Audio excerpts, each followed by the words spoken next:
가톨릭 주유소, 주님을 당신께 소개합니다. 가톨릭 주유소, 삶에 지친 여러분 모두에게 하나님 말씀으로 기름을 가득가득 채워드리는 곧단 방송 가톨릭 주유소, 여러분들 인사드립니다. 자, 반갑습니다. 여러분들 먼저 부활 인사드려야겠죠?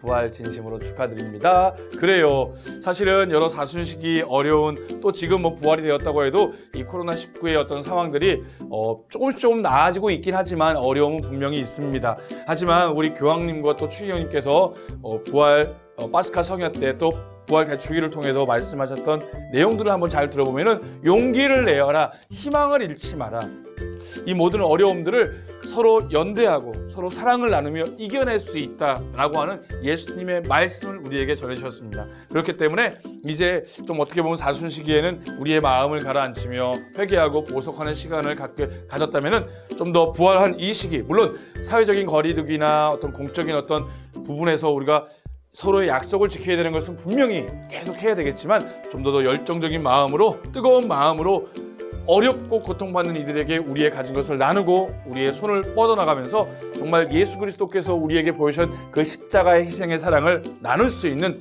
우리 각자가 되고, 그럼으로써 이 모든 어려움들을 잘 이겨낼 수 있는 우리 그리스도교 신자가 되기를 빕니다. 그런 의미에서 지난 사순시기 동안 우리 서울대교구 사목국에서 준비한 부활을 준비하며 성경 읽기 운동, 그 마지막 시간이죠. 사실 구글 설문지를 통해서 문제를 직접 풀어보신 분들은 대부분 다 거기에 담겨져 있는 해설을 통해서 공부하셨겠지만, 직접적으로 좀 더 깊이, 좀 더 관심 가는 분야를 조금 더 깊이 있게 살펴보는 성경 문제 해설, 복음서 문제 해설, 이 방송을 마련하였습니다. 오늘은 그 네 번째 시간, 바로 요한 복음을 함께 공부하게 될 텐데요. 오늘 첫 번째 이 영상에서는 1번부터 20번까지의 영상으로 여러분들 준비했습니다. 그러니까 여러분들 함께 보시고, 또 사실 이 영상은 계속해서 남아 있습니다. 그러니까 여러분들 혹시나 성경을 좀 더 공부하고 싶으신 분들이나, 아니면 냉담했다가 성경에 들어오시는 분, 성당에 다시 오시는 분들이나,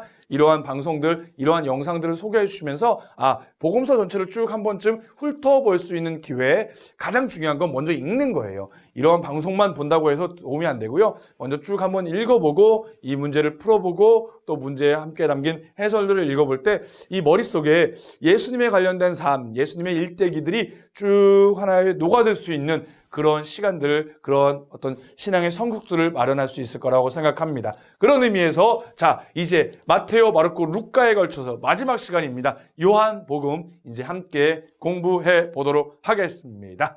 자, 가톨릭 주유소, 주님을 당신께 소개합니다. 이제부터 시작합니다.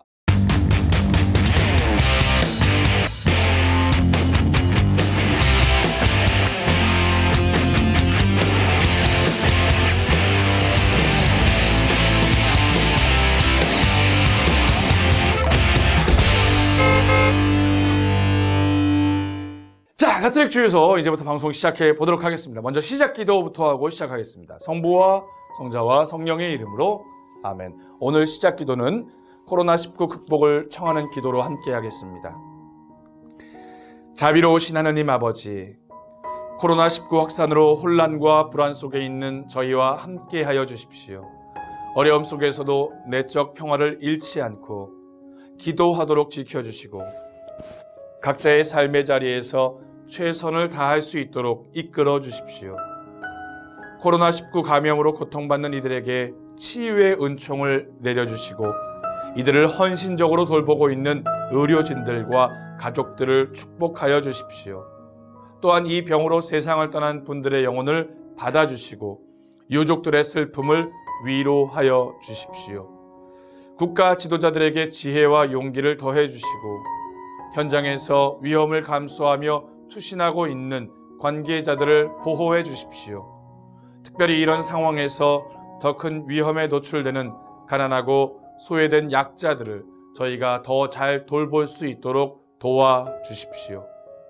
어려운 시기를 이겨내고자 애쓰는 저희 모두가 생명과 이웃의 존엄, 사랑과 연대의 중요성을 더 깊이 깨닫게 하시고, 배려와 돌봄으로 희망을 나누는 공동체로 거듭나는 은총을 내려주시기를 간구합니다. 우리의 도움이신 성모님과 함께 우리 주 예수 그리스도를 통하여 비나이다. 아멘. 성부와 성자와 성령의 이름으로 아멘. 자, 본격적으로 요한복음 성경 읽고 문제 풀고. 여러분들 저 혼자 하면 재미없잖아요. 방송을 듣고 계신 분들도 함께 저랑 함께 따라해 보시겠어요? 성경 읽고 문제 풀고 그 네 번째 시간 요한복음서 시작해 보도록 하겠습니다. 첫 번째 문제입니다. 자, 한처음에 빵빵이 계셨다. 빵빵은 하느님과 함께 계셨는데 빵빵은 하느님이셨다. 예, 하느님과 함께 계셨고 하느님이기도까지 한 바로 이 빵빵. 이 말로 시작을 합니다. 자, 여기에서 공통적으로 들어가는 빵빵은 과연 무엇일까요? 요한복음 1장 1절에서 18절까지를 참조해 보시면 나옵니다. 자, 먼저 생명, 어둠, 진리, 말씀. 비슷비슷한 들어가도 다 가능한 말들이 있지만 정답은 바로 말씀입니다. 말씀. 자, 보실까요? 한처음에 말씀이 계셨다. 말씀은 하나님과 함께 계셨는데 말씀은 곧 하나님이셨다. 이러한 말로 요한복음 1장 1절에서 요한복음이 시작됩니다. 자, 그래서 이거를 로고스 찬가라고 이야기를 합니다. 1장 1절에서부터 18절까지를 바로 요한복음 전체를 관통하고는 머릿말 같은 내용이에요. 바로 예수님께서 지금 우리 안에 오신 분이 처음 생긴 것이 아니라 바로 태초에 하느님과 함께 계신 바로 하느님 자체이신 분, 하느님과 하나이신 분, 삼일체의 하느님이신 바로 예수님 성자 예수 그리스도였다는 것을 장엄하게 선포하며 찬미를 드리는 부분이죠. 그래서 예수님이 바로 이 세상에 우리 가운데 오시어 우리 인간을 구원하기 위한 놀라운 구원의 업적을 이루셨다라는 것이 이제 로고스 찬가의 핵심인데 바로 이 요한복음 21장까지를 관통하고 있는 머릿말이라고 할 수 있습니다. 그래서 이 머릿말은 어떻게 보면은 사실 요한복음 전체 다 읽고 나서 다시 한번 1장 1절에서 18절까지를 좀 읽어본다면 요한복음이 왜 다른 공간복음과는 달리 그 예수님이 누구이신지, 예수님의 정체가, 예수 그리스도라고 하는 그 신비 자체가 무엇인지를 쭉 놀라운 언변으로 놀라운 말들로 표현하고 있는데 이게 바로 1장 1절에서 18절까지의 바로 이분이 살아계신 하느님의 말씀이신 그리스도이시구나라는 것을 표현하려고 했구나라는 것을 알 수 있습니다. 그래서 요한복음 마치고 나서 다시 한번 이 머릿말인 로고스 찬가를 읽어보면은 요한복음의 그 그림들이 하나씩 그려지게 될 것입니다. 참고로 말씀드리면은 요한복음은 크게 둘로 나뉩니다. 그래서 표징이라는 표현으로 해가지고 앞에는 표징의 책, 그리고 난 다음에 이제 마찬가지로 다른 복음서와 마찬가지로 어떻게 보면 예수님께서 이제 순환 받으시고 돌아가시는 그 장면들이 크게 둘로 나뉘죠. 13장에서 예수님께서 제자들의 발을 닦아주시는 최후의 만찬 그 전후로 해가지고 책이 두 개로 구분될 수 있습니다. 앞에 부분은 예수님께서 제자들과 함께 당신의 복음 선포의 사업을 실천하시면서 실현하시면서 나는 세상의 빛이다, 나는 포도나무요, 나는 착한 목자다 라고 하면서 당신의 정체를 끊임없이 밝히시고 그 예수님이 누구이신지를 깨닫게 된 사람들은 그분을 믿고 그분의 표징들을 보고 믿게 됐는데 또 그분을 거부한 사람들이 있어요. 즉 예수 그리스도께서 당신 자신을 우리에게 드러내 보이시는 계시 사건들이 끊임없이 일어나는데 그 계시의 절정이 이제 바로 두 번째 부분에 가선 예수 그리스도의 십자가와 순환, 바로 거기에서 완전하게 드러난다는 것이죠. 그래서 이 요한복음을 보게 되면은 전체적으로 6장에서든 또 중간중간에 가서든 예수님이 누구이신지를 신앙 고백을 하는 부분들이 나옵니다. 마지막에 가서는 여러분들 아시는 토마 사도의 그 부분도 바로 신앙 고백이 나오는데 신앙 고백이 점진적으로 이루어지게 되죠. 이런 큰 그림들을 가지고 요한복음을 읽게 되면은 이런 부분이구나. 예수님이 우리에게 보여주고자 하신 하나님의 그 놀라운 신비가 이렇게 점진적으로 우리에게 밝혀지고 있구나. 그렇다면 나는 예수님을 누구라고 고백할 것인가? 예수님은 나에게 어떠한 분이신지를 나는 어떻게 고백할 것인지가 쭉 점진적으로 더 깊이 있게 드러나게 되는 것입니다. 자, 그런데 여기서 말씀은 무엇일지 사실 이게 철학적인 바탕에서 좀 나온 것이기 때문에 어려운 부분일 수도 있습니다. 함께 간단하게 로고스 찬가에 대해서 살펴보게 되면요. 말 그대로 찬가, 찬미를 드리는 노래였어요. 그 초세기 교회 공동체들이 하느님께 특별히 예수 그리스도께 드렸던 찬미의 노래 중에서 하나입니다. 특별히 초대교회 신자들은 이 새벽에 동이 터 오르기 전에 예수 그리스도께 바쳤던 노래, 바로 찬미의 노래라고 알려져 있는 게 로고스 찬가입니다. 그런데 여기서 말하는 로고스는 과연 무엇이냐? 원래 그리스 철학에서부터 이게 시작됐던 말이에요. 보시면은 그리스 철학의 경우 만물, 이 세상은 이성적으로 관찰하여 지배하는 법칙이 있는데 그 법칙이 바로 로고스라는 것이었죠. 스토아 학파의 경우에는 숙명적, 필연적으로 사람을 지배하는 이법, 이 모든 것들, 이 세상을 관찰하고 있는 법칙들, 즉 어떻게 보면은 철학자들이 얘기하는 신이겠죠. 그 신을 의미하는 게 바로 로고스였던 것입니다. 이러한 그리스 철학자들에게 예수 그리스도 안에서 드러난 하나님의 놀라운 구원 업적을 설명하기 위해서 그들의 철학을 사용하죠. 즉 그리스 사람들이 이해할 수 있는 하느님을 전하기 시작합니다. 이걸 조금 어려운 말로 하면 토착화 과정이라고 이야기하는데 그들이 알아들을 수 있는 방식으로 이야기하다 보니 너희들이 얘기하는 그 말씀, 근데 그 말씀이 단순히 죽어있는 말씀이 아니라 살아있는, 우리와 함께 사셨고 이 세상을 창조하시고 이 세상을 질서 있게 움직여 나가시는 그 질서이신 분, 바로 그분이 예수 그리스도이시다라고 해서 바로 한 처음부터 계셨던 말씀을 예수님이라고 표현하는 것이 바로 요한복음 나와 있는 로고스 찬가의 부분입니다. 자, 두 번째 문제 바로 가도록 하겠습니다. 2번, 하나님께서 보내신 사람으로 예수님을 증언하러 앞서 온 세례자 요한은 자신을 무엇이라고 고백합니까? 1번 그리스도, 2번 엘리야, 3번 광야에서 외치는 이의 소리, 4번 예언자.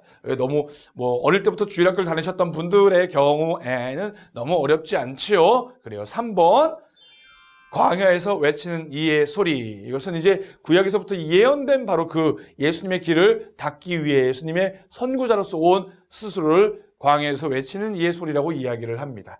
자, 3번 문제입니다. 자, 세례자 요한에 관련된 문제입니다. 세례자 요한이 예수님이 누구이시라고 이렇게 증언을 합니다. 그 증언 내용 가운데 틀린 것, 아닌 것은 무엇인지를 맞춰주시면 됩니다. 자, 1번 하느님의 어린 양, 2번 물로 세례를 주시는 분, 3번 성령으로 세례를 주시는 분, 4번 나보다 앞서신 분. 자, 여기서 예수님께서 지금 세례자 요한 이후에 나타나신 분이 아니라 오히려 창조 때부터 하나님과 함께 계셨던 분이라는 것을 세례자 요한도 증언하는 분이 이분입니다. 나보다 앞서 계신 분.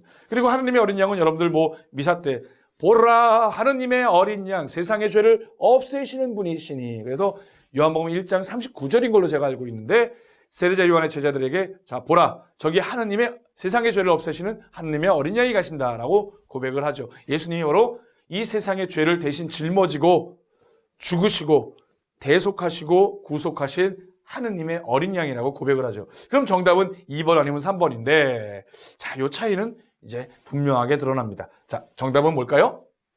그렇죠. 2번 물로 세례를 주시는 분. 물로 세례를 준 경우에는 바로 세례자 요한이 요르단강에서 죄의 회개를 위한, 죄의 용서를 위한, 회개와 죄의 용서를 위한 물로서 세례를 베풀었지만 자기 이후에 오실 분은 성령으로 세례를 주실 것이다 라고 이야기를 하죠.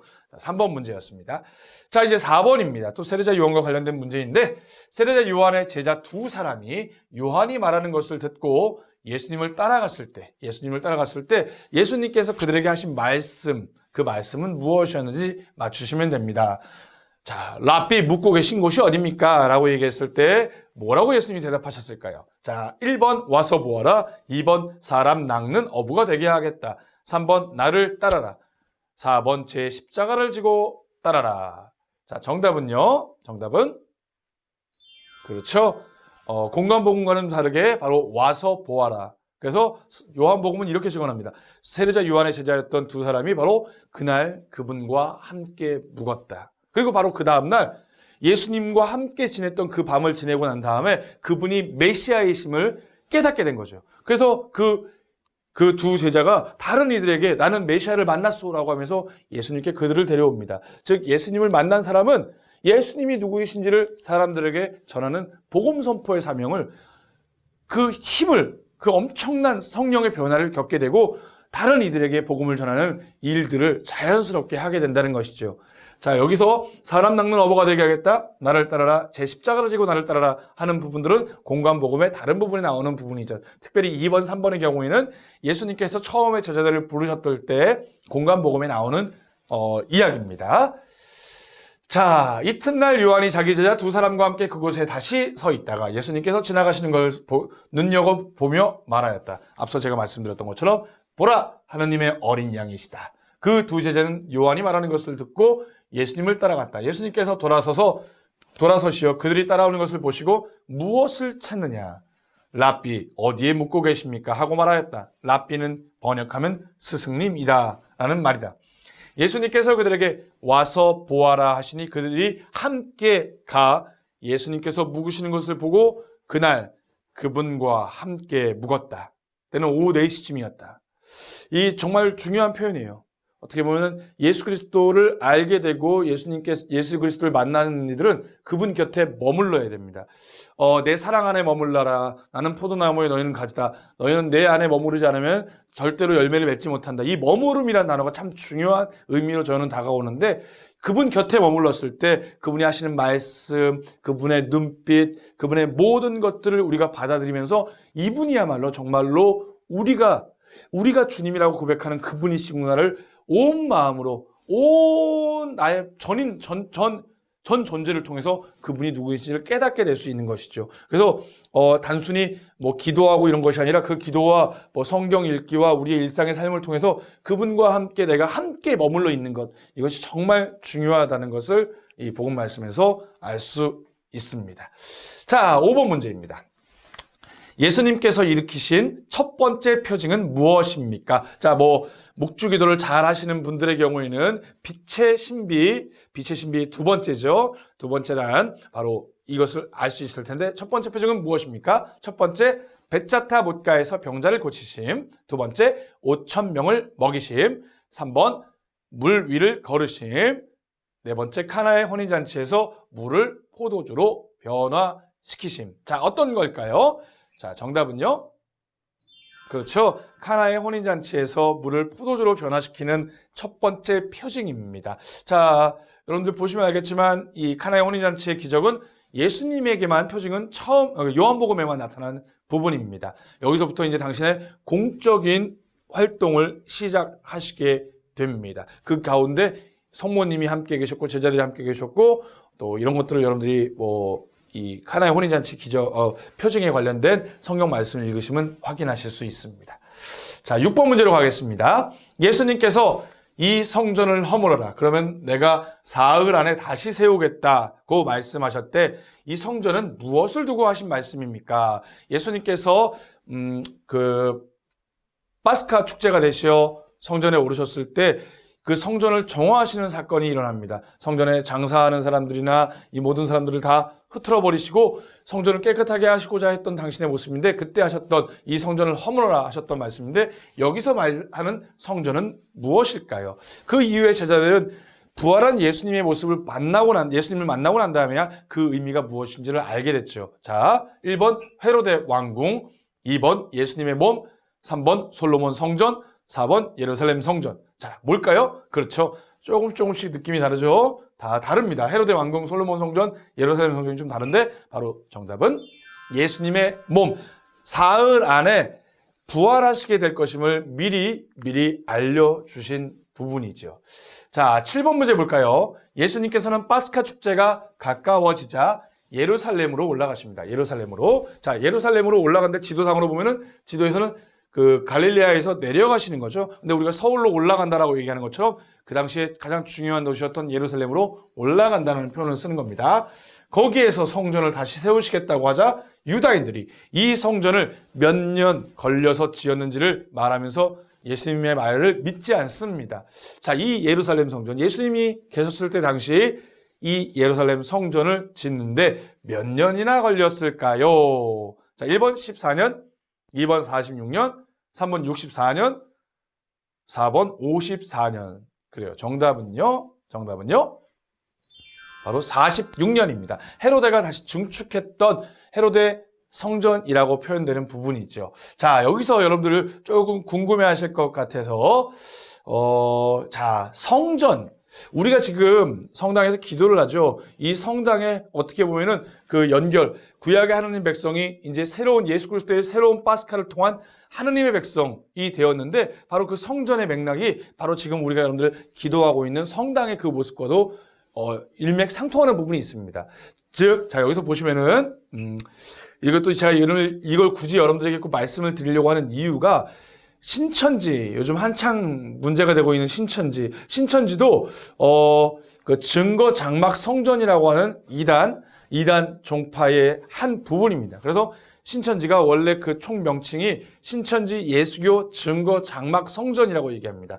우리의 경우는 가톨릭의 그 성경에서는 성막이라고 얘기하는데 거기서는 증거 장막이라고 얘기하죠. 그 증거 장막을 가지고 요한묵시록에 일어난 것들을 다 짜집기 해가지고 만든 것이 신천지 교리입니다. 그렇기 때문에 우리가 성막이 무엇인지 또 성막을 이어받고 있는 그 성전이 무엇인지를 좀 알아야 될 필요가 있어서 여러분들에게 사진과 좀 여러 가지 다양한 것들을 함께 보여드리고자 합니다. 자, 여러분들 이제 탈출기를 보시게 되면은 모세가 하느님의 부르심을 받고 이집트에서 종살이 하고 있던 히브리 백성을 해방시키죠. 자유의 길로 이끕니다. 그리고 난 다음에 바로 시나이 산까지 쭉 이 히브리 백성을 데려왔을 때 하느님께서 그 모세를 통해서 히브리 백성과 당신이 계약을 맺으시죠. 이 계약의 관계에서 모세를 중재자로 세우셔서 십계명이라고 하는 가장 중요한 어떤 계명, 율법 가운데 가장 정점이 되는 십계명을 주시고 또 십계명에 관련된 율법의 말씀들을 가르쳐 주십니다. 그 율법의 내용이 담겨 있는 것이 탈출기, 민수기,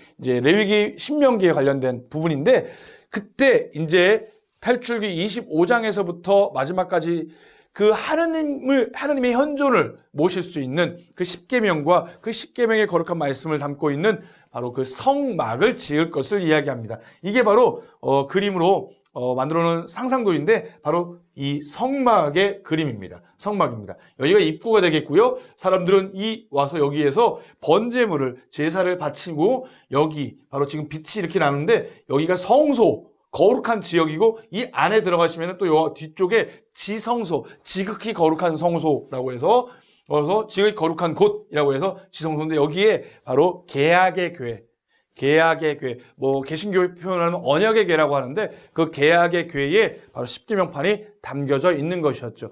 그래서 이 계약의 궤를 어떻게 만들 것인지, 성막의 길이는 어떻게 만들 것인지, 여기에서 번제를 어떻게 지낼 것인지, 여기에 모양을 어떻게 할 것인지 이러한 아주 세세한 규정들이 탈출기 25장부터 담겨져 있는 것입니다.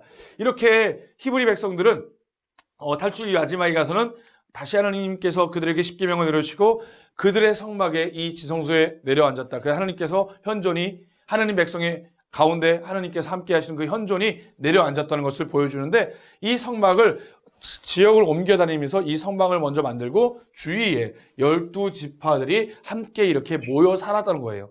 이게 가나안의 약속의 땅에 들어가기 전까지 이렇게 지냈고 심지어 가나안 땅에 정착해서 예루살렘이라고 하는 것을 수도로 정하고 또 거기에 예루살렘 성전을 그 계약의 궤를 모시고 나중에 성전을 짓기까지는 계속해서 이러한 성막의 형태로 어떻게 보면은 계약의 궤, 하느님 말씀이 남겨져 있는 그 이스라엘 백성을 하나로 묶어주는 하느님과의 계약의 내용이 이 지성소의 내용이 이 성막 안에 담겨져 있었던 것이죠. 자, 이러한 것들이 조금씩 변천을 하게 됩니다. 어떻게 변천하게 되는지 함께 보도록 하겠습니다. 먼저 이게 바로 성막인데 탈출기 26장 1절 30절까지의 말씀인데 여기는 이제 제가 우리나라 이 성막에 관련된 어떤 3D나 이런 것들을 찾아봤는데 생각보다 많이 없더라고요. 그래서 조금 외국 사이트들을 좀 찾아봤는데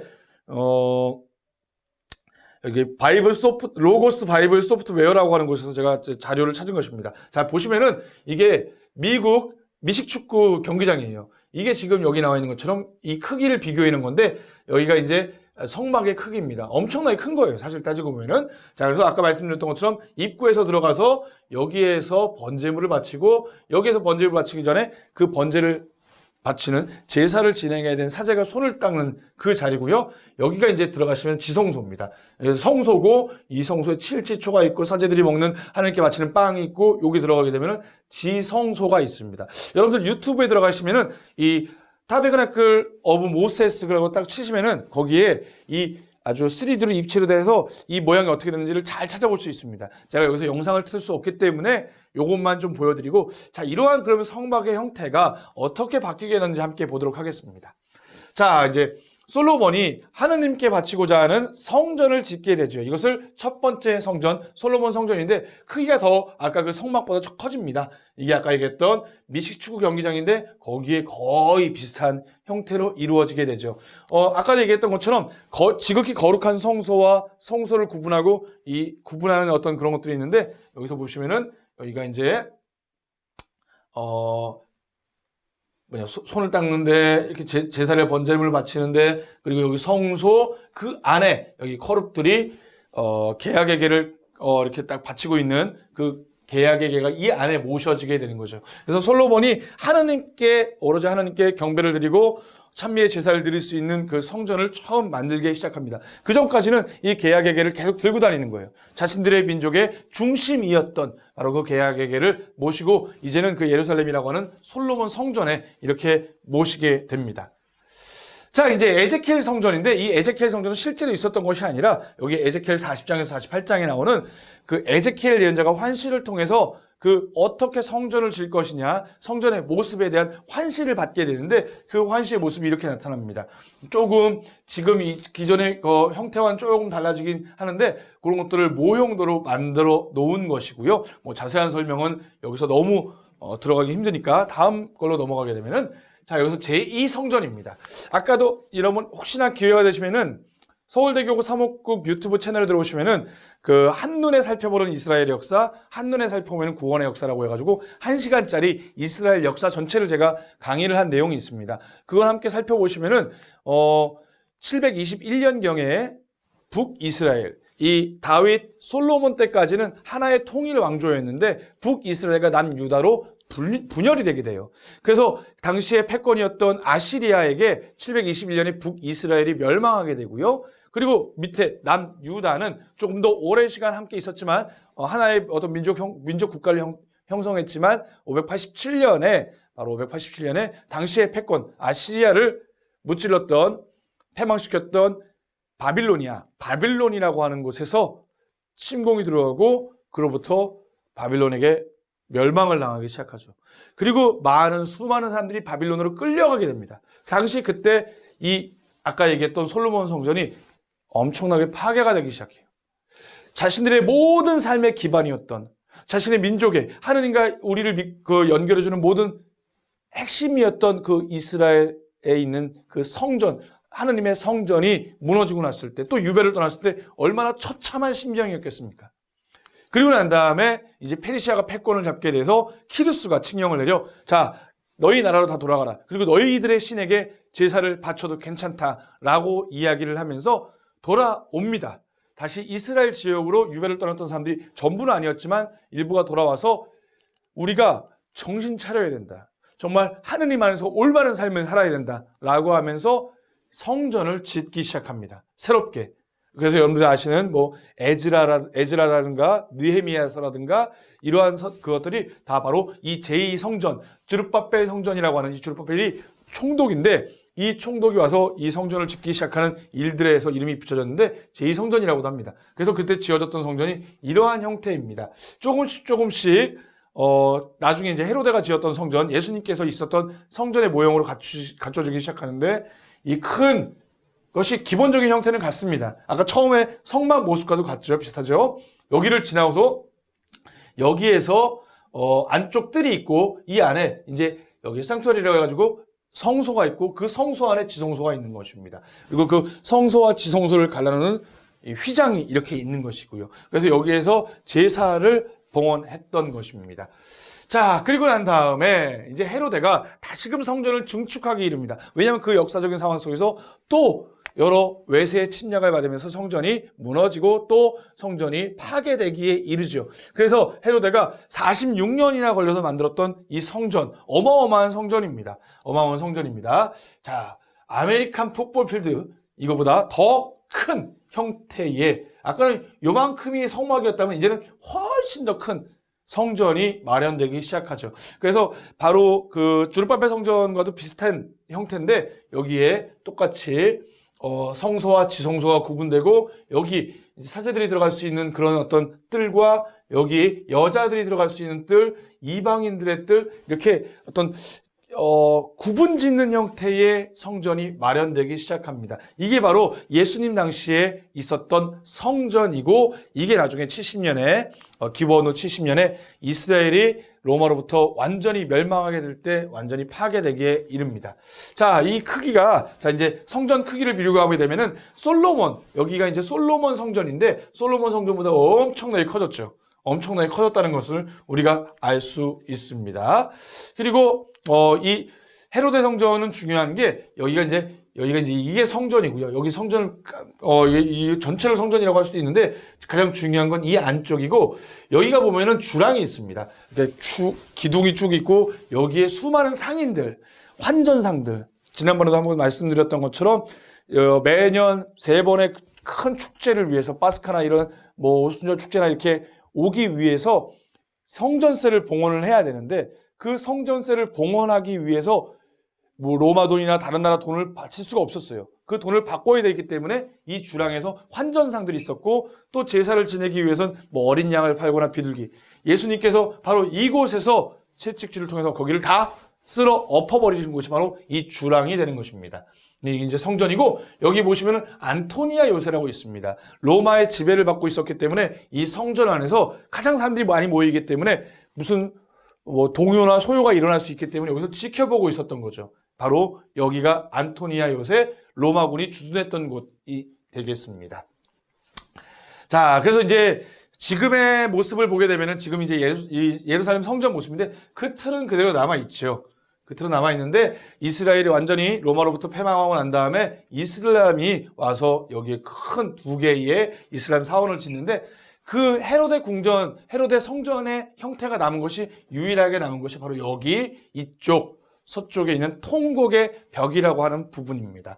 그래서 이런 성전의 큰 흐름을 보게 되면은 바로 하느님과 인간이 만나는 곳, 하느님께서 모세와 또 이스라엘 백성과 맺었던 계약을 통해서 하느님께서 이야기하셨던 성전을 만든 형태가 바로 이러한 형태로 거쳐지게 되는데 바로 우리 그리스도교 가톨릭의 경우에는 성전이 어찌 보면 하느님과 인간이 만나는 곳, 바로 그 하느님과 인간을 이어주는 사제들이 아니라 예수 그리스도께서 당신의 제사를 바치시고 당신께서 현존하시는 바로 우리의 성전이 지금 여러분들이 우리가 지금은 미사를 함께 봉헌하러 가지 못하지만 그 성전의 형태가 갖춰져 있다는 것. 그래서 제대, 독경대, 감실, 예수님의 성체의 현존이 모습이 드러나는 성체 등 이러한 모든 것들이 그렇게 거룩함을 상징하기 위해서 드러낸 곳입니다. 그래서 성전에 우리 여러분들 성전에 가셔서 성당에 가셔서 성전의 모습들을 하나씩 보면은 이러한 규정들, 이러한 어떤 규칙들이 이렇게 거룩함을 드러내기 위해서 만들어져 있구나라는 것. 그래서 여기는 하느님이 현존하시는 곳이구나라는 것을 좀 더 깊이 깨닫게 된다면은 우리가 미사를 할 때 거기가 그냥 단순히 모임 장소가 아니라 하느님을 만나는 거룩한 장소임을 깨닫고 더 어떤 신실한 마음으로 미사를 봉헌할 수 있을 거라고 생각합니다. 조금 이야기가 그렇지만 한 번쯤 이렇게 좀 큰 그림에서 정리를 해볼 필요가 있어서 여러분들에게 말씀을 드렸습니다. 자, 8번 문제입니다. 예수님께서는 니코데모와 대화를 나누시면서 다음과 같은 말씀하십니다. 누구든지 1번과 2번으로 태어나지 않으면 3번에 들어갈 수 없다. 자, 빈칸에 알맞은 단어 1, 2, 3번에 맞는 단어를 순서대로 나열한 것은 무엇입니까? 자, 이거 중요한 문구이기 때문에 말씀드렸습니다. 불, 성령, 교회. 2번 물, 성령, 하느님 나라. 3번 불, 바람, 교회. 4. 물, 바람, 하느님 나라. 자, 정답은 뭘까요? 비슷비슷한데 정답은 바로 그렇죠. 누구든지 물과 성령으로 새롭게 태어나지 않으면 하느님 나라에 들어갈 수 없다라고 예수님께서 말씀하십니다. 그러자 니코데모는 이 인간의 이성으로 뛰어넘는 신비로움을 표현하자 어떻게 인간이 다시 태어날 수 있겠습니까? 어떻게 어머니 뱃속에 다시 들어갈 수 있겠습니까? 라고 이야기하자 했던 이야기가 요거가 되겠습니다. 이렇게 니코데모가 어두운 밤에 예수님을 만나러 예수님을 찾아왔을 때 그 모습을 통해서 니코데모는 완전히 바뀌게 되죠. 그래서 나중에 이 예수님의 제자가 됐던 니코데모, 그래서 용기를 가지고 예수님의 시신을 내어달라고 얘기까지 했던 니코데모였습니다. 자, 9번 문제입니다. 예수님께서는 하느님 아버지께서 당신을 보내신 이유를 다음과 같이 설명하십니다. 하느님께서는 세상을 너무나 사랑하신 나머지 무엇 1번을 보내주시죠. 그를 믿는 사람은 누구나 멸망하지 않고 2번을 얻게 하셨다. 이게 정말 중요한 단어예요. 중요한 문장입니다. 하나님께서 당신의 아들을 이 세상에 보내신 이유가 여기 있는 거죠. 자, 빈칸에 들어갈 단어를 순서대로 나열한 것은 무엇일까요? 1번 자비, 2번 구원, 2번 외아들, 영원한 생명, 3번 외아들, 구원, 4번 자비, 영원한 생명. 자, 정답은요? 그렇죠. 여기가 무엇을 내어주었다. 제가 이제 방금 정답에 대한 스포일러를 했는데, 자, 정답은요? 바로 외아들 영원한 생명입니다. 하느님께서는 세상을 너무나 사랑하신 나머지 당신의 외아들을 내주시어 그를 믿는 사람은 누구나 멸망하지 않고 영원한 생명을 얻게 하셨다. 여러분들 혹시나 유튜브를 이제 많이 보시니까 유튜브에 들어가시면은 체코 영화 중에서 다리라는 영화가 있습니다. 그래서 체코 영화 다리를 치시면은 그 영화에 우리나라의 경우에는 거의 그런 것들이 없지만 강을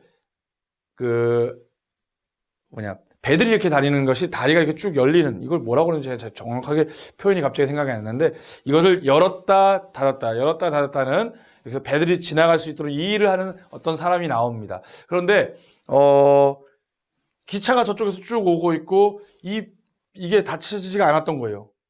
그러면은 기차에 있던 사람이 다 죽게 생겼죠. 그래서 빨리 뛰어가가지고 그 다리를 내리는데, 문제는 그 다리를 내리는 과정 속에서 자신의 아이가 아버지를 돕고자 했다가 그곳에 빠지게 됩니다. 그 기계들이 움직여 나가는 곳에.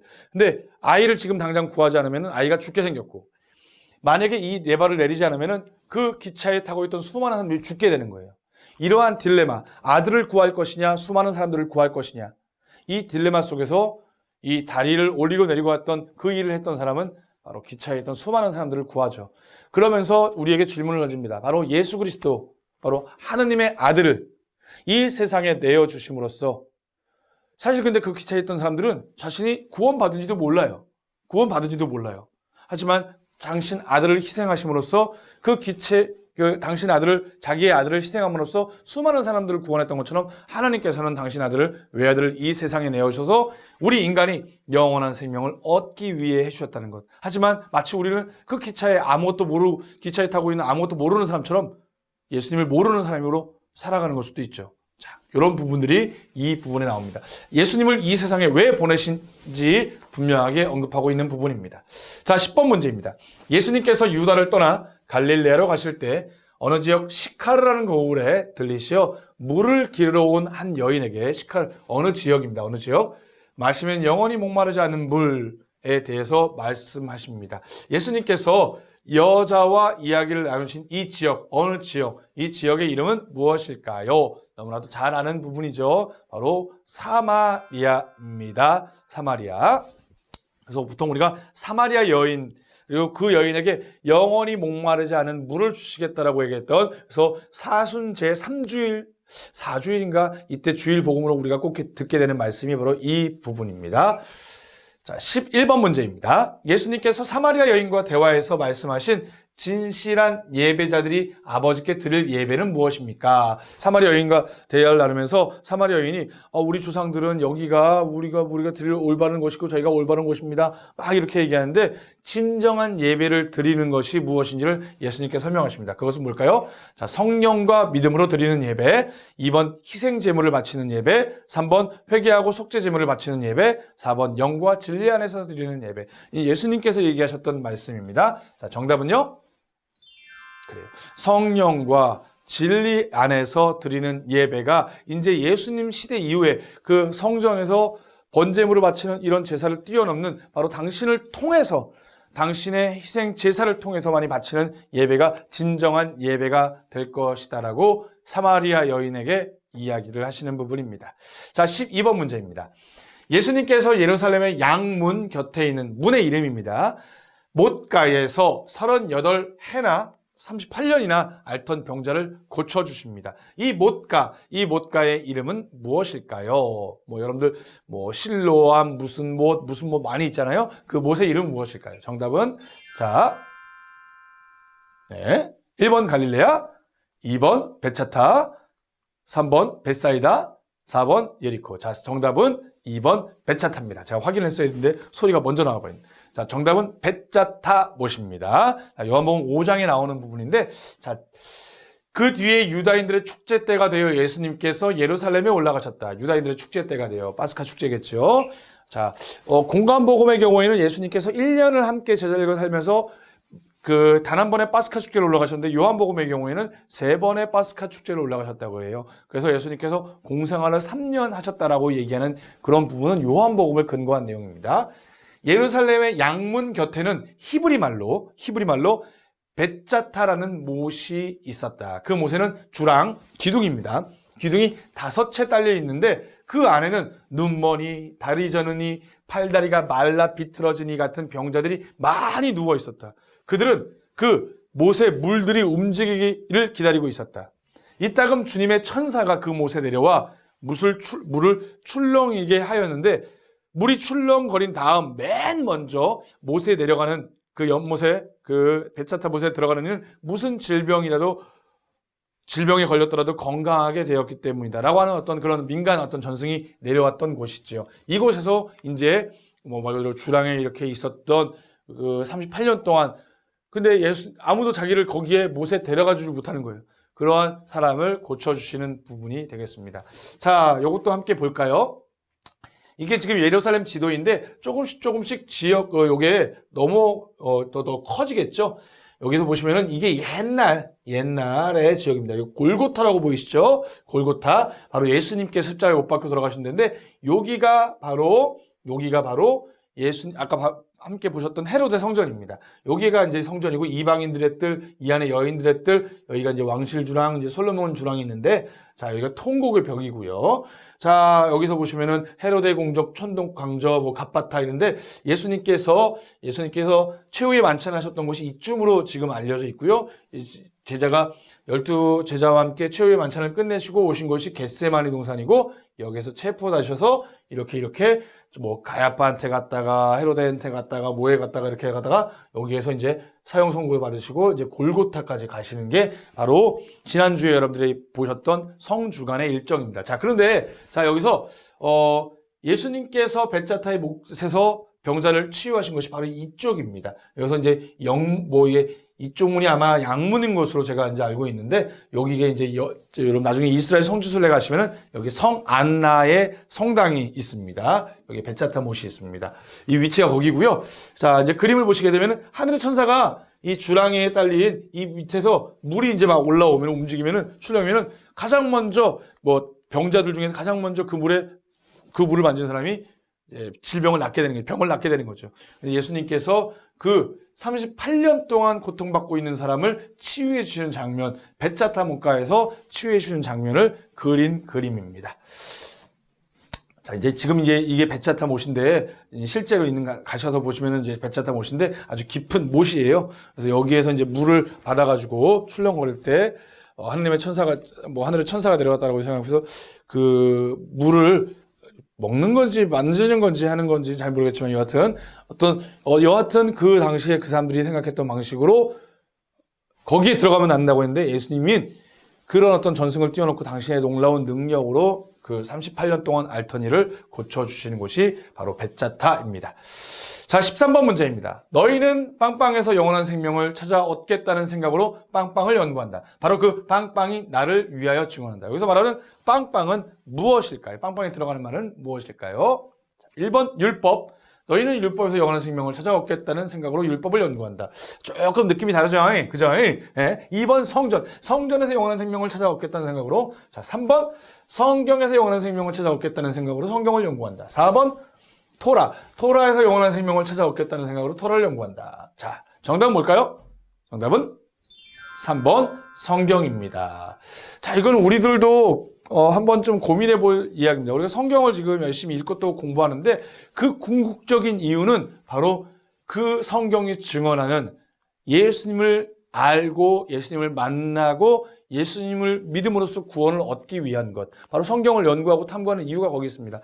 개인적인 어떤 자신의 지식적인 욕구를 채우기 위함이 아니라 예수 그리스도를 알고 만나고 그분 안에서 내가 변화되기를 바라는 그런 마음으로 성경을 읽어야 한다는 것을 우리가 이 말씀에서도 알 수 있는 대목입니다. 14번, 목마른 사람은 몸이 마른 사람이 아닙니다. 목이 마른 사람입니다. 마른 사람은 다 나에게, 저는 절대 못 가는 거죠. 예.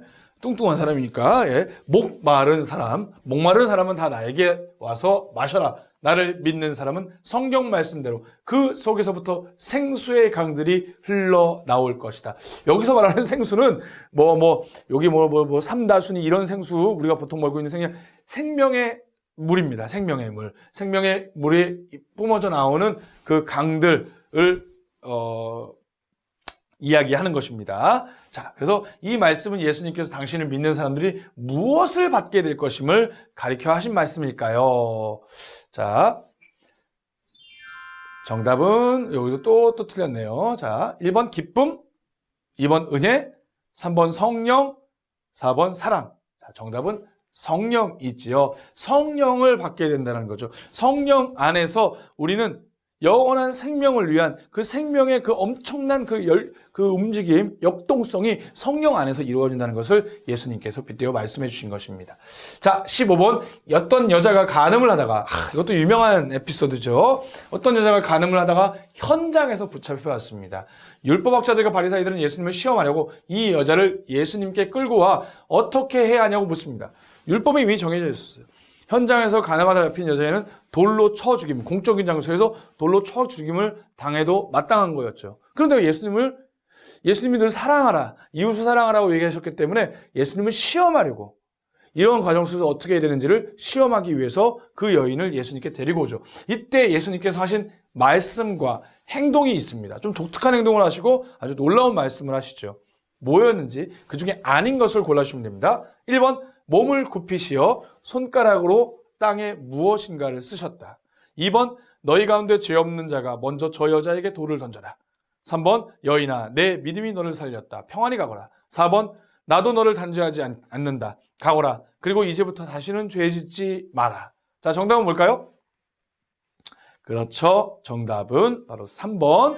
여인아, 내 믿음이 너를 살렸다. 평안히 가거라. 라고 하면서 병의 치유를 간절히 바랬던 여인에게 하셨던 말씀이고요. 나머지 부분은 1, 2, 4번은 바로 이 현장에서 있었던 말씀인데, 사람들이 와서 시험하려고 하자 예수님께서 막 몸을 굽혀서 손가락으로 땅에 무엇인가 쓰셨습니다. 근데 그 무엇 쓰신지는 요한복음이 우리에게 전해주지 않습니다. 하지만 그때 어떻게 해야 됩니까? 사람들이니까 너희 가운데 죄 없는 자가 저 여인에게 먼저 돌을 던져라 라고 하자 예수님의 그 말씀을 듣고 다시 몸을 숙이고 글을 막 쓰셨는데, 그 중에 이제 나이 많은 사람부터 돌을 던지고 갔던 거죠. 즉 자신 안에 들보들을 보기 시작했던 거죠. 나도 죄인인데 저 여인에게 어떻게 한 명씩 다 떠나고 아무도 남지 않자 예수님께서 그 여인에게 나도 너를 단죄하지 않는다. 가거라. 그리고 이제부터는 다시 죄 짓지 말라라고 하셨던 그 말씀. 예수님은 정말 대단하신 것 같아요.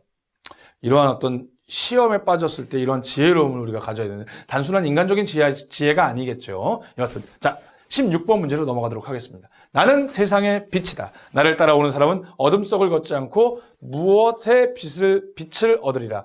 무엇에? 빵빵의 빛을 얻으리라. 여기서 빵빵의 알맞은 말은 무엇입니까? 아까 시작할 때 말씀드렸지만 예수님께서는 당신이 누구이신지를, 당신의 정체를 밝히시는 자기 계시가 이루어집니다. 그래서 아까 말씀드린 나는 영원한 생명의 빵이다.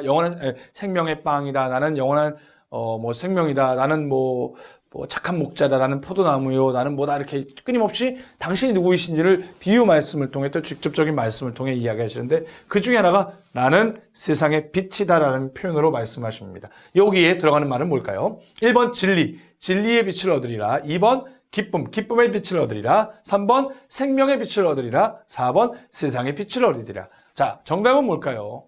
정답은 조금 이제 요한복음 읽다 보면은 조금 내용이 비슷비슷한 내용이 있어가지고 많이 좀 읽기에 부담스럽고, 읽다가 내가 제대로 읽고 있는 건지 좀 헷갈리는 분들도 있겠지만, 그럼에도 끝까지 읽다 보면 그 안에 담겨져 있는 중요한 바로 생명을 발견하게 될 것입니다. 생명의 빛을.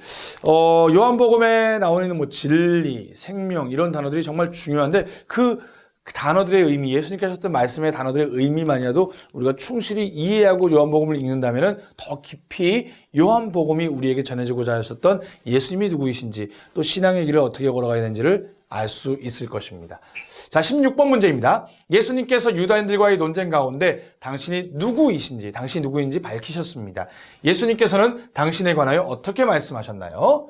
자, 1번 아브라함 전부터 계신 분, 2번 메시아를 기다리시는 분, 3번 아브라함 시대의 예언자, 4번 메시아보다 앞서신 분. 자, 이것도 좀 표현이 비슷한데 정답은 뭐냐? 아브라함 전부터 계신 분. 즉, 그 요한복음 1장 1절에서 18절까지의 로고스 창가에서 나오는 것처럼 예수님께서 우리가 있기도 전에, 이 세상에 있기도 전에 계셨던 분이라는 것을 암시하는, 당신이 자신을 계시하시는 분인데, 이스라엘 백성에게는 아브라함이 가장 중요한 선조였는데 그분보다 앞서 계셨던 분이라고 얘기하니까 이제 이 사람들이 난리가 났겠죠. 이러한 부분들을 논쟁이 이루어지는 부분입니다. 자, 18번 문제입니다.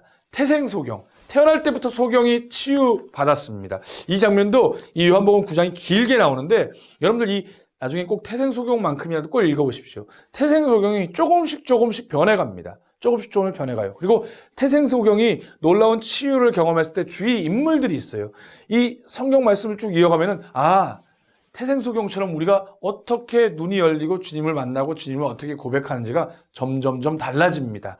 그래서 꼭 이 요한복음 9장 1절 41절의 태생소경 에피소드는 단편적으로 읽지 마시고 쭉 하나의 큰 그림으로 읽어가시면은 태생소경과 같이 우리는 예수님을 만나서 그분께 드리는 우리의 신앙 고백이 점점점 달라지겠구나라는 것을 깨닫게 되실 것입니다. 자, 그래서 그 신앙 고백에 대한 달라진 호칭을 순서대로 이거는 꼭 성경을 찾아보셔야지 쉽겠죠. 호칭을 순서대로 나열한 것은 무엇인지 맞춰주시면 됩니다. 1번 예수님이라는 분, 주님, 예언자, 구원자. 4번이나 이렇게 예수님에 대해 정체를 밝히는데 예수님을 부르는데 그 호칭이 조금씩 달라집니다. 조금씩 깊어집니다. 그분이 누구인지를 더 깊이 깨닫게 되는 거죠. 2번 예수님이라는 분, 예언자, 하느님에게서 오신 분. 자, 3번 예수님이라는 분, 구세주, 임금님, 하느님의 아드님. 4번 예수님이라는 분, 구원자, 세례자 요한, 하느님. 자, 1번 첫 번째 이거는 예수님이라는 분, 누군가에게 소문을 들어요. 예수님이라는 분, 놀라운 기적을 일으키는 분이라는 걸 알게 된 거죠. 그 다음에 점진적으로 그분이 누구인지를 조금씩 깨닫게 되는데 무엇이냐? 정답은 2번. 예수님이라는 분, 그분이 예언자라는 분, 그분이 이제 하느님에게서 오신 분, 그냥 단순히 단편적인 예수님이라는 어떤 인격적인 존재를 알았다면 이제 그분이 누구이신지를 깨닫고 고백하는 형태로 이루어지는 것입니다. 어찌 보면 태생소경의 그 삶에 예수님을 만나고 변화된 모습이 우리 신앙의 여정이라는 것을 한 번쯤 꼭 기억해 주셨으면 좋겠습니다. 자, 이제 2문제 남았습니다. 조금만 힘내세요. 태어나면서부터 눈먼 사람의 부모가 아들의 눈을 뜨게 해준, 방금 태생소경에 관련된 이야기입니다. 아들의 눈을 뜨게 해준 사람을, 예수님을 모른다라고 사람들 앞에서 증언을 해요. 왜 갑자기 그 놀라운 일을 해주셨는데 왜 예수님을 모른다라고 했을까요? 무서워서 그랬던 거죠. 뭐가 무서웠던 걸까요? 자, 1번 정말 몰라서, 정말 예수님 누구인지 몰라서. 2번 헤로데 당원들이 두려워서. 3번 회당에서 내쫓길까 봐. 4번 예수님께서 말하지 말라고 했기 때문에. 그렇기 때문에 다른 사람들한테 얘기 안 했다? 자, 정답은 뭘까요? 자, 회당에서 내쫓길까 봐. 왜 그러냐 하면은 그분을 메시아라고 고백하는 사람들은 회당에서 누군가를 메시아라고 고백하는 사람들은 회당에서 내쫓김을 당하는 거예요. 그래서 회당에서 내쫓겠다는 것은 그 공동체의 삶에서 쫓겨나는 거나 마찬가지였어요. 그렇기 때문에 그 공동체에서 떨어져 나갈까 봐 예수님이 놀라운 기적을 행하셨음에도 불구하고 자신의 어떤 두려움, 자신의 어떤 그런 마음의 감정에 짓눌려서 예수님을 올바로 고백하지 못하는 거죠. 하지만 태생소경은 그 놀라운 그 기적을 체험했던 태생소경은 그분을 하나님에게서 온 분이라고까지 고백을 합니다. 자, 20번 문제입니다. 자, 요한복음 10장에서 예수님께서는 당신 자신을 착한 목자에 비유하십니다. 착한 목자. 착하신 목자 우리 주님 양들을 위해 목숨 바치네. 자, 다음 중 비유와 관련된 이 착한 목자의 비유와 관련된 내용과 다른 것은 무엇인지 맞춰주시면 되겠습니다. 1번 양들은 낯선 사람들의 목소리를 알아듣고 그들을 잘 따라 나선다. 2번 예수님께서는 양들의 문으로서 누구든지 그분을 통하여 들어오면 구원을 받는다. 3번, 삭구는 이리가 오는 것을 보면 양들을 버리고 달아난다. 4번, 예수님께서는 양들을 위하여 목숨을 내어놓는 착한 목자다. 그래요. 자, 정답은요? 그렇죠. 1번. 양들은 낯선 사람들이 목소리를 알아듣고 그들을 따라가는 게 아니라 낯선 사람들의 목소리를 듣고 두려워 떨죠. 오히려 자신의 목자의 목소리를 기억한다는 거죠. 참된 양은 참된 목자의 목소리를 들을 줄 알아야 된다는 표현이 여기에서 나오는 것입니다. 또한 예수님께서 양들이 부르는 건 예수님을 통해서만 올바른 그들이 양들이 쉴 수 있는 푸른 풀밭으로 인도해 준다는, 그래서 구원을 받을 수 있다는 얘기고요. 3번, 만약에 이 양들의 주인이 아니라면, 착한 목자가 아니라면 이리가 나타나고 늑대가 나타나고 양들을 잡아먹을 게 나타나면 자기가 죽을지 모르니까 양들을 버리고 도망간다는 거예요. 하지만 착한 목자는 그 양들을 지키기 위해서 그 이리와 싸우겠죠. 목숨을 바쳐 싸우겠죠. 그게 바로 당신이라는 것을 얘기합니다. 예수님께서는 양들을 위하여 목숨을 내어놓는 착한 목자다. 그래서 우리 교황님께서 온 세상에 있는 모든 사제들, 그리스도를 대리하는 사제들이 양 냄새나는, 약이 아니라 양들 곁에 있어야 양 냄새가 나는 거예요. 뭐 세속적인 냄새가 아니라 정말 양 냄새가 나는 사제가 양들을 위해서 목숨을 바쳐야 되는 예수님을 따르는, 예수님을 닮은 착한 목자가 되기를 바란다고 이야기를 하셨습니다. 그래서 여러분들 이런 어려운 시기에도 정말 우리 신부님들이 자신의 소명, 하나님께 받은 이 거룩한 소명을 잊지 않고 정말 우리 양들, 하나님께서 우리에게 보내는 많은 신자들, 또 아직 그 우리 안에 들지 않은 많은 사람들을 위해서 목숨 바쳐 일할 수 있도록 여러분들 사제들을 위해서 기도 한 번씩 해 주시기를 바랍니다. 자, 그래요. 20번까지 첫 번째 영상 문제를 풀어봤습니다. 성경 읽고 문제 풀고 그 첫 번째 영상 여기서 마치고요. 두 번째 영상에서 만나 뵙도록 하겠습니다. 여러분들 쉬었다가 조금 10분 쉬었다가 두 번째 영상에서 만나요.